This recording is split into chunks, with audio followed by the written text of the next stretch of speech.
Hello and welcome to episode 2 of Funding Circle's Team Behind the Shirts. We are joined by Sale Sharks and 98 times England capped fly half, George Ford. One of the greats, he won't admit that, but he is one of the greats of the world game. Also co-owner of Kobe Coffee, 2 Kobe coffee shops by the way, and Sorella Italian Restaurant. Fabulous spot, both rammed to the gills as we walk in. We're going to have a lovely chat. George, welcome, how you doing? I'm good, thanks Flats, how are you? Yeah, I'm great, thanks. We'll tell everyone where we are. We're at the Kobe Coffee Shop. In Upper Mill in Oldham, George's coffee shop. We're going to talk all about that very, very shortly. And you're very much part of a rugby family, rugby league and rugby union family. And your dad, Mike, played rugby league, of course, to a high level, but also was an elite international coach and achieved a huge amount in the game. So there's a question there. Is it in the blood and you're always going to do it? Or actually you had no choice and your dad was going to make you do it regardless, like my dad did? Yeah, well, I think because of the nature of when I was growing up, me and my brothers, my dad was still playing professionally, so we went to go and watch him play whilst he was still playing, and then he obviously finished playing, retired, and then went into coaching, and we were there through that whole period of him coaching Oldham Rugby League to start with, and then he went on to Ireland Rugby Union, which obviously was an amazing thing at the time, and we were privileged and fortunate enough, I suppose, to be able to go in and see these environments. He used to take us in and we used to watch training and go to these big international games, which you see on the TV, 60, 70,000 people, all the best international players in the world. And we were only young at the time, but I suppose what it does, it gives an insight into the professional game and what you could potentially go on and achieve. And then as soon as we got that experience, then there was only one thing in my mind and my brother's mind, that we wanted to try and become a professional rugby player ourselves, even though we were still young. So I suppose from that point of view, it was in the blood because my dad played and our grandparents played and all that. But we were fortunate, I think, anyway, to be able to have that experience to then sort of capture our imagination to be a professional rugby player. And we loved the game anyway, so we thought, right, let's give it our best shot. How much did your dad coach you from an early age? Because you've got one of the best coaches in the world, a highly successful elite professional coach. Did you want his debriefs straight after games? Did you get them? Was it actually a father-coach relationship? Yeah.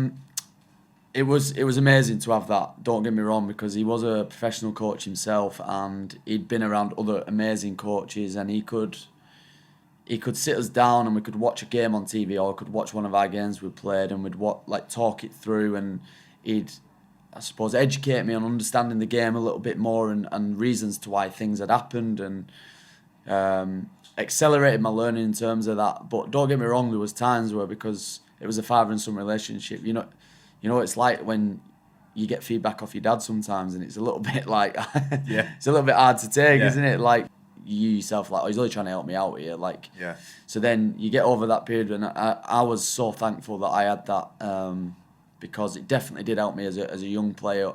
I think maybe accelerate my learning, get up to speed with the game, especially the position I play, because you need to understand the game, and that what you've just said there in terms of, if you can read the game and understand the game and know what's going to happen and see the game unfolding before it actually unfolds, then maybe you can put yourself in a better position to have an influence on the game, rather than just run around and hope for the best, if that makes sense. So it definitely helped me in terms of that, as well as the other coaches I had through my young career anyway, from a rugby league perspective, going into rugby union, the age group stuff. I had unbelievable coaches at England, I had great coaches at Leicester, and they all contributed to in developing me as a player. Are you someone who from an early age and up until now likes to be coached? I love it, yeah. I love it. I think you don't feel like you know it all, is what? Oh, no, definitely not. In fact, I still feel like now there's because the game's forever changing and evolving as well. It's the intriguing and fascinating thing for me is, like, how can you sort of stay ahead of where the game is as a player, maybe as a leader on the field, to try and influence the team, and that's where I think there's always so much continuous learning to be made. Like, I don't think by any stretch of imagination I'm anywhere near knowing everything there is to know about the game, because how can you when the game's forever changing anyway? So like the best coaches I've been a player under, they're constantly challenging you. Even if you think you're playing well and you're in a good run of form, there's always things that you can improve and develop, as well as obviously they're telling you the things you're doing well as well. But I find it that intriguing bit is being challenged and trying to improve as a player. You know, I remember debut at 16. I'm 31 now, so it's 15 years though. But I still feel like every day I need to try and go and improve and learn, and every session or every game sort of gives you an opportunity to do that. 16 years old is crazy young to be playing pro rugby. So how did that come about? I say this not as a joke. Was everyone else injured? Yeah. And they, or is it like, actually, we're going to give this kid a shot? Because that is young, especially at 10. Yeah, so it was... Sorry, position number 10 as opposed to 10 years old. Yeah. 10 years old would be really young, almost dangerous. It was a unique situation. Basically, I was at Leicester at the time, and they had 3 games in a week. So I think they had a Premiership game. Then they had sort of like an invitational game midweek where Leicester played South Africa. South Africa had just been when did they win the World Cup? Was it 2007? Did they win it in 2007? No, yeah, they did. In France? Yeah. Anyway, so they were coming to Leicester as world champions. So we had a game on a Wednesday, and then we had a Premiership Cup LV game at the weekend. So like 3 games, they didn't have enough players. So the club decided to basically put all the first team out against South Africa. I remember that game. Yeah, at Welford Road. Oh, and at the time as well, the internationals were going on, so all the internationals were away as well. So basically, we got to this LV Cup game at weekend against Leeds.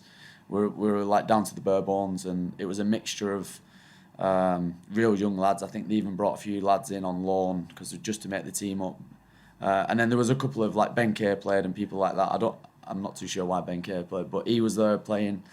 So he didn't get the cup clause in his contract. And like, you left that at your agent. He blamed his agent for that. Yeah. But then we played Leeds on the Sunday, and they just put me in at 10 at 16. Looking back now, I'm not too sure how or who let that happen, to be honest. Maybe it's not safe, but I loved it. I enjoyed it. Played against my older brother. He was making his debut for Leeds at the time. Oh, was he? So I didn't know that. It's a good day for the family anyway. So you make your debut on the same day as your brother, playing against your brother. That's particularly cool. You're now in business with your brother here at Kobe Coffee. What's your role? What's his role? How do you divvy it up?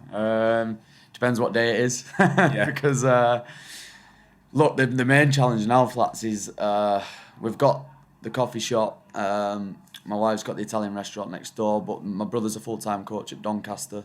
Yeah. And as we know, being a coach is probably more time-consuming than being a player. And I'm at Sale most days, sometimes away with England for a period of time as well. So it is very much flexible in what we do here, but we try to be in here as much as we can to keep on top of things. I'll be completely honest with you, it's my wife who does most of it now, because she's the driver behind all 3 of these businesses at the minute, just because she had the vision to sort of extend and make this place the way it is now, bring all the staff in and all them things. She's the driver behind it, and I just come in and try and help in whichever way I can whenever I'm here, really. Which she's driven in that regard. Yeah, unbelievably driven. A lot of work. Yeah, a lot of work. Yeah, and I'm very. You feel bad sometimes that you can't help a bit more, but it's a balance, because you've got to invest and be as good as you can, and spend most of your time being as good a rugby player as possible, obviously. But you want to help here as well. So it's been a bit of a balancing act, don't get me wrong, but we're making it work. There's obviously obvious challenges along the way, but 10-month-old daughter as well. Yeah. A couple of dogs at home. Yeah. There's a lot going on, mate. The dogs are actually, they're the ones that take the most sort of, you worry about them the most, because you're in here and we bring Alani, our 10-month-old daughter, with him, but you know the dogs need seeing to. So they're the ones we worry about the most. But it's good because it gives me something away from rugby as well, which is enormous. Like, it's so easy to get engrossed in rugby and let it sort of take over your life, whereas like you leave training, you come in here and you're having different conversations about the businesses, the restaurants, staff, what the future and the vision is of here going forward as well. So then when I go back to rugby the day after, it feels like I'm a bit refreshed from it. So I do love it, even though it is challenging. Do you ever have days where you think you might have bitten off too much? It's too much to cover. Yeah. Yeah. Yeah, 100%. That's all right, maybe. Yeah, Probably good for you. It is, and at the time you think, I'll be honest with you, at the time I think, like, what we're doing, like, I'm either at rugby or I'm either in the restaurants. Where's our family time and where's our time to 100%, like, or a good example in the summer when if we want to go on holiday for a week, like, you're off from rugby, but you're not off from the businesses. Like, you still... Like being a farmer, mate, you can't leave. You can't leave, yeah. And you Yeah. think, I just want to go away and, like, relax and get away from it. And at the time you think, what we're doing, would it be easier, simpler if we didn't have them? And then you get through that period Kids. of time. Oh, no, the dogs. No. Yeah. You get through that period of time, and then sometimes we sit back and look at, like, we're proud of what we've achieved here and how it's going, and you see the benefits and you see the positives to it all, and you probably go through a few of them periods, like the December period just gone, the Christmas period was absolutely mental in and around here. Like, I've never seen it so busy, which is great.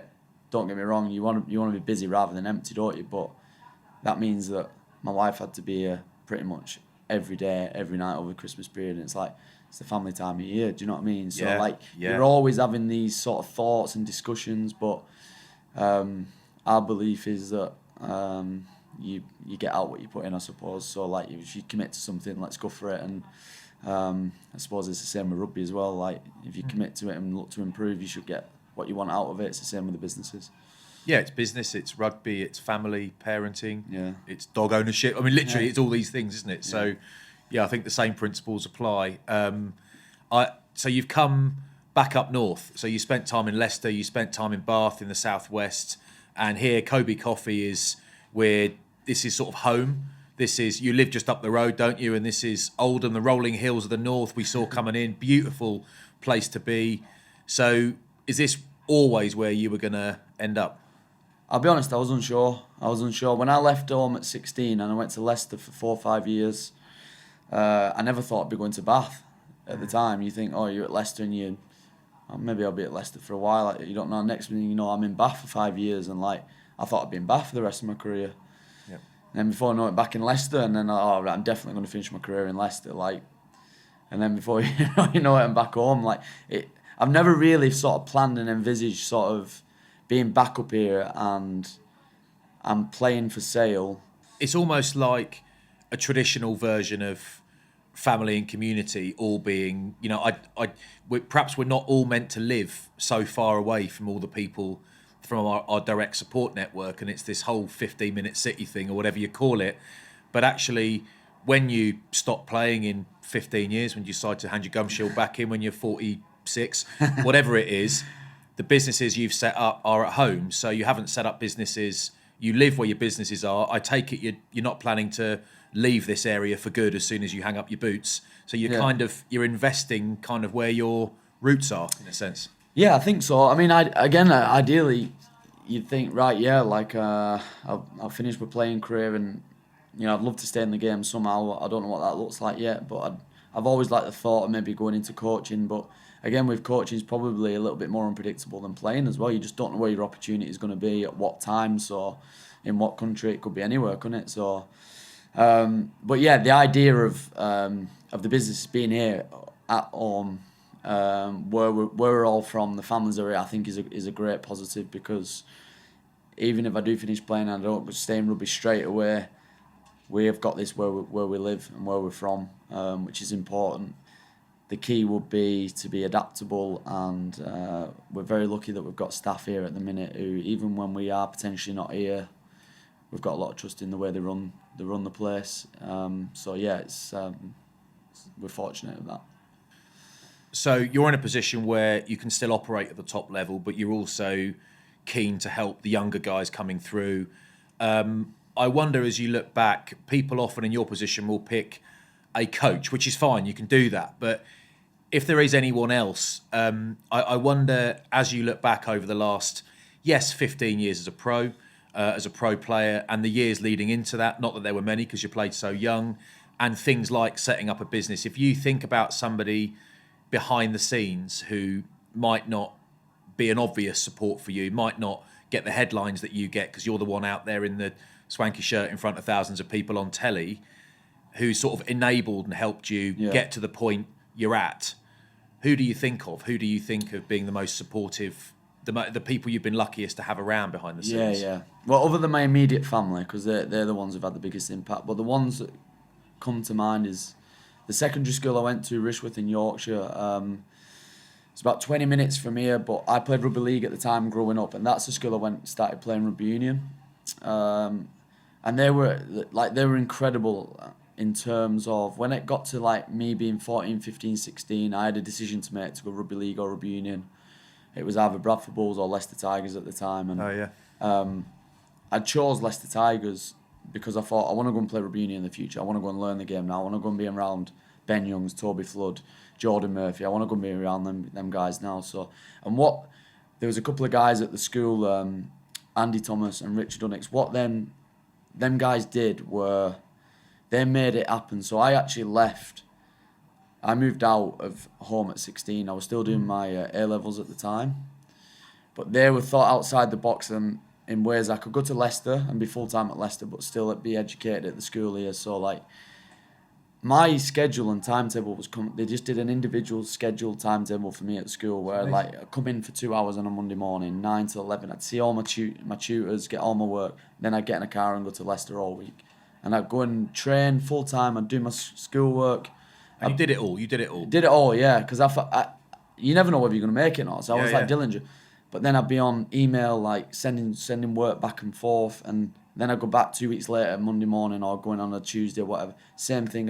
And it was the first time I was like, you know what? This is incredible that they've actually thought outside the box to make both things happen. Because it did give me best chance to go and be a professional rugby player whilst carry on my education. And I'll be forever grateful because I think that period of 14, 15, 16, 17 was crucial in terms of getting my education right and the balance of giving myself best chance to play professional rugby as well. And them guys made it happen, basically.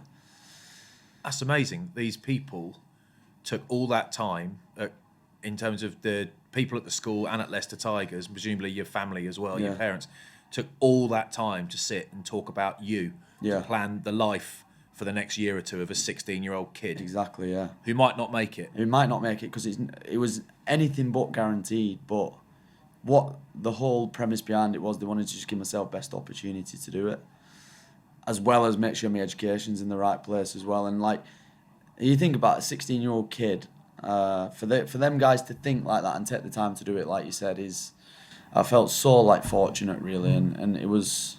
I look back on it now, and every time I look back on it, I feel even more fortunate about it because they gave me that opportunity. I'll never forget that. I always go back to visit and catch up with them because they had a massive part to play. We need these people, eh? Yeah. There's always people behind. Always. Every single time. In terms of future plans for your businesses, what are they? Are they continue to consolidate what you've got, grow and improve? Do you have plans that perhaps once you stop playing or a bit further in the future, you might branch out? There might be Kobe coffees in every city in the UK. Yeah, initially to consolidate, initially to keep improving these businesses here. So it's full out there. No, when I walked through, there was genuinely not a spare seat. I'm not making it up. So, so it's going all right, isn't it? Because usually we use this area as well, but sorry, no, I'm joking. Costing you money today. No. Yeah, it is. It's like, I'll be honest with you, Flats. The Christmas period probably showed us we're somewhere near maxing out, like, and that's a busy period for hospitality anyway, isn't it? But there's always constant challenges, daily challenges where you've got things to deal with, so it's to keep dealing with them, keep improving. We've just opened a smaller Kobe Coffee about 10 minutes away from here. Right, okay. Which is part of a barber shop. So it's one of them concepts where you go for your haircut, but there's a cafe in there as well, which was easy enough to do. We didn't really plan or envisage that, but it was just an opportunity came along to do it, and we're really happy that we've done it because it's been good. But for the time being, like I said earlier, in terms of our balance as well, it's to consolidate these businesses here really and keep improving, because the one thing that my wife's great at, she's like evolving, like changing the menu, making it a little bit of an experience, or bringing bringing different chefs in who got different skills and all these things. So like that'll be it for the next period of time anyway. And you never know. Like we have had discussions and thoughts about growing the businesses elsewhere. So we thought about doing one potentially abroad somewhere or things like that. But for the time being, we're just going to stick with this and consolidate. Yeah. Do you've mentioned that you'd like to stay in the game again from the outside, but someone who's got to know you a bit and watched probably almost every minute you've played as a pro, because it's my job. I'm not a stalker, but it's my job. I would see you as somebody, and you're referred to often as a player coach almost. I would see it being obvious that you would become a coach when you stop playing, however far away that is.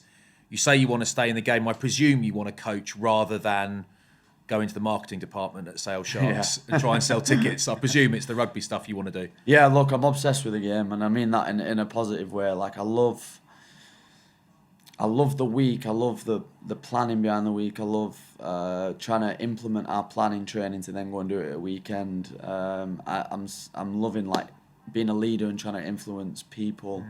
But the first part of being a leader is to play well yourself. I'm still loving that. But I reckon when I finish playing, I'll get such a motivation and a hunger to help other people. So there's a couple of young kids coming through now at Sale in my position who have got unbelievable potential, and like they're the future. Hopefully they're the future of the club at Sale. They're the future number 10 at Sale.